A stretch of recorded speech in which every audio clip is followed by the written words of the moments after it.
Tim, when you think about ACDA and your period of time you spent doing it over 13 years, what do you wish you would have done differently? Do you have anything you wish you could have redone? That's a great question. I tell you, I don't lose any sleep. I don't I don't wake up thinking, shucks.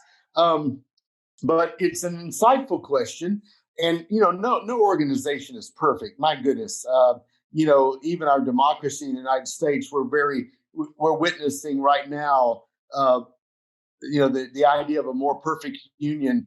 It's taking a lot of hard work and a lot of stress and a lot of confrontation. But when I look at ACDA, if I think about what more could I do, there's the fiscal stuff. There's the stuff like could I have raised more money? Could I have increased the membership even more than we did? You think about those physical things, and then you think about these inspirational things. Could we have moved closer to a choral culture in the United States? Could I have done something that would have jettisoned that? But I woke up every morning working on those things, so I don't feel bad about those. The things that I think that ACDA will need to do going forward probably lie in the area of governance, in which we probably will need the organization will need to think about how it governs itself.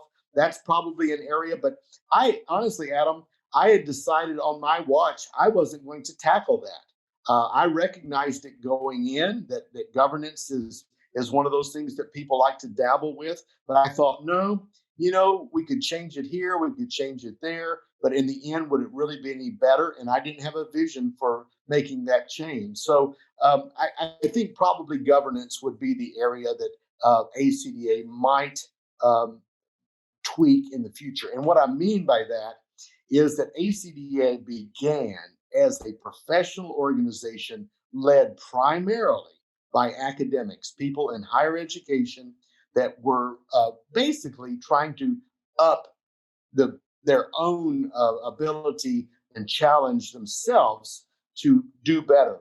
Well, for years and years and years, ACDA has been led primarily by college and university folks. And I think to really be the diverse organization that we need to be, we've got to have a governance situation and a governance system that represents much more diversity than just college and university.